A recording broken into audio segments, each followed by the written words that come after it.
بسم الله الرحمن الرحیم. فاخبره رسول الله صلی الله علیه و سلم بما قال.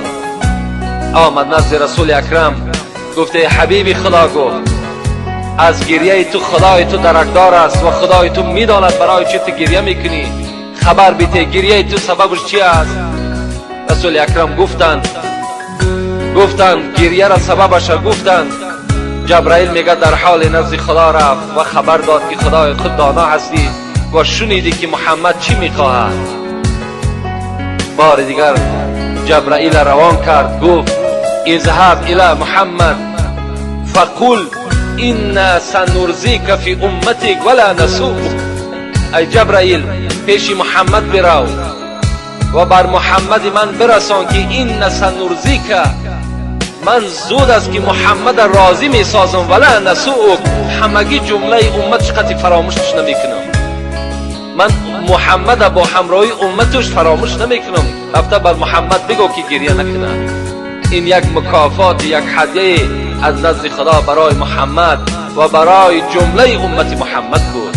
از این خاطر است که خدا در قرآن چی گفت؟ ولسوف یعطیک ربک فترضی، در سوره ضحی. ای محمد زود است که من تو را در قیامت از خودم راضی می سازم. این راضی ساختن مفسرای قرآن به چی میگن؟ میگن این بیرق شفاعت است.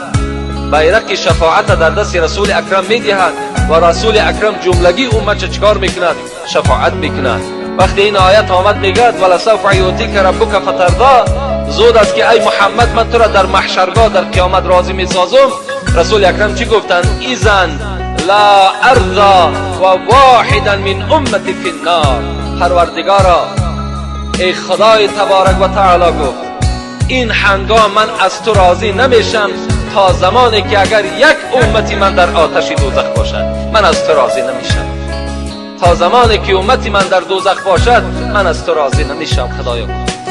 تا اگر جملگی را از آتش دوزخ خلاص نکنی رضاگی محمد و حبیب تو نمیابی. خداوند بر این راضی شد. نماند به زندان دوزخ اسیر، نماند به زندان دوزخ اسیر کسی را که باشد چنین دستگیر. چنین دستگیر داره ما و شما الحمدلله. انا سید ولد آدم ولا فخر عنه. پیغمبر خدا میگوید من سید فرزند آدم هستم، بر این افتخار نمی کنم، بلکه این نعمتی است که خدا من داده است. نماند به عصیان کسی در گرو که دارد چنین سید پیش رو. هیچ کس از حساب عصیان و گناهشم در عذاب خدا ابدی نمیماند مادامی که چنین سرور و چنین پیشوای ما و شما نصیب داریم. از این خاطر است که حضرت گفتند شکر گو ای دل که در خیل مسلمان آفرید، عارفی خود کرده هم با نور ایمان آفرید. اینا شکر کنیم که خدا را شکر که ما را مسلمان کرد، خدا را شکر که ما را اسلام داد. خود خدا چی میگه؟ و رضیت لکم الاسلام دینا. من از همه بندگانم در صورت راضی میشم که اگر دین اسلام داشته باشند، دین عیسوی نداشته باشند. که امروز تبلیغ های عیسوی در تمام مردم تمام جمهوری ما و شما امروز یک رواج رونق یافته است. در تمام دوشنبه و در تمام مردم خوجند و در تمام جا تبلیغ دین عیسوی با واسطه پول و مال چکار دارد؟ رواج رونق یافته است.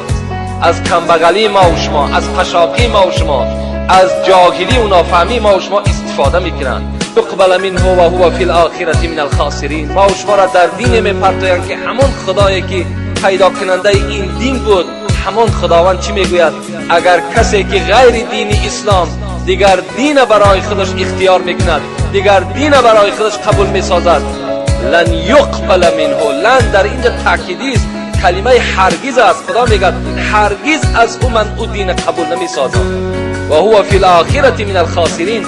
و همون بنده از طایفه آن گروهی هست که از جمله زیانکارهاست و در قهر من و در غضب من در قیامت گرفتار است.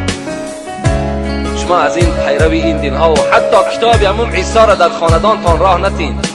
اونا دینی منسوخ شده از دین خداست. ما اعتراف میکنیم به دین خدا بودنش، لیکن امروز در برابر قرآن اون منسوخ شدگی ساخته. تمام دین ها ناقصند. اکملت لکم نعمتی. خدا میگه قرآن نعمت من است که مکمل قرآن است، دیگر کتاب ها همه منسوخ شده هستند، همه اونا بیکاره شدند. ما شکر کنیم، شکر کنیم که این قرآن امروز دستورات ما و شما است.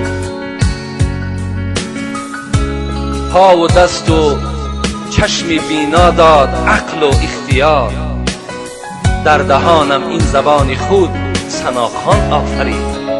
حضرت میگوید خداوند این نعمتها را بر شما داد، نعمت پا، نعمت دست، نعمت چشم، نعمت دل، نعمت تمام این اعضاهایی که در ما و شماست، همه این نعمت هستند.